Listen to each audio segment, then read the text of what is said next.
Good afternoon, I'm Jess De Los Santos. This is One News Now.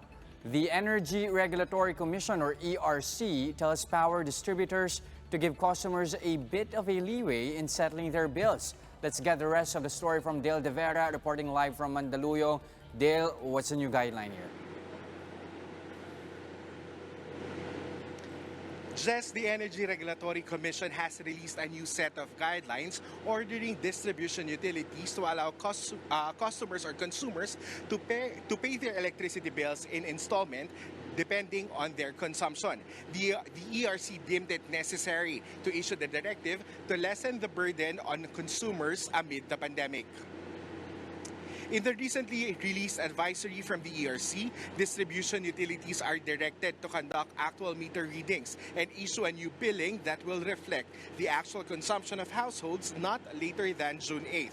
For households that consume less than 200 kilowatt hours a month, the power distributor should give them the option to settle their electricity bill that fall under the enhanced community quarantine with a due date not earlier than June 15th in 4 equal monthly installments, while customers who consume more than 200 kilowatt hours a month should be given the option to pay their bill for up to 6 equal monthly payments, with the first payment not earlier than June 15.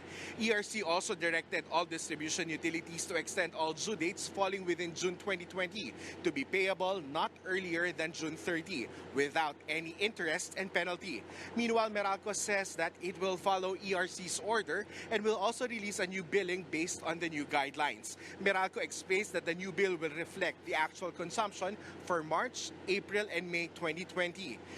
Meralco advises customers to wait for the new bill so that they will get the actual amount they are supposed to pay. For those who pay the estimate cost, this will be credited in the next billing cycles. Adjustments will also be made in the upcoming bill.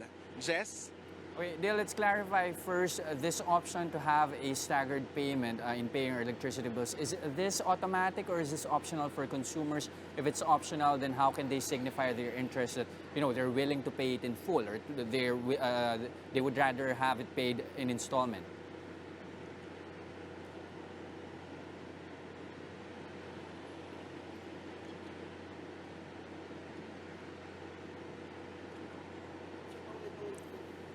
Dale, again, is this... Yes, yung directive na ito ng ERC, kino-cover niya yung buong lahat ng power distribution utilities, including all electric cooperatives. Kumbaga, lahat ng sumailalim sa enhanced community quarantine ay covered nitong bagong guidelines ng ERC. Jess? Okay, at the same time, may sinasabi ba yung directive na bawal mag-disconnect yung mga kumpanya ng kuryente during the pandemic? Or we all know that Meralco has already announced that, nagsabi na sila, hindi sila magpuputol ng kuryente during the pandemic.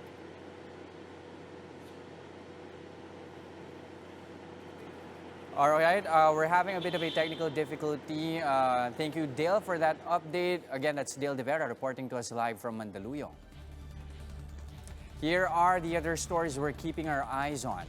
Malacanang throws its weight behind Health Secretary Francisco Duque III amid calls to sack him after he retracted an earlier statement about the Philippines being on the second wave of the coronavirus infections. Presidential spokesman Harry Roque said Duque should be allowed to perform his job of addressing the threat of COVID-19 in the country. Roque added that the health chief is ready to answer allegations in the proper forum. The Philippine Embassy in Doha, Qatar has repatriated over 270 overseas Filipinos via a chartered flight. It included 28 female wards who have sought temporary shelter prior to their repatriation. And Cavite Governor John Vic Remulla appeals to the Interagency Task Force to allow pillion ride on motorcycles if both persons are married couples or cohabiting. Remulla asks that if they're allowed to ride the same cars, why not motorcycles? Remulla suggests that LGUs may issue passes that couples may present at checkpoints, and they can also bring a copy of their marriage contract. For more updates, follow News 5, The Philippine Star, and Business World Online. I'm Jess De Los Santos. We are One News.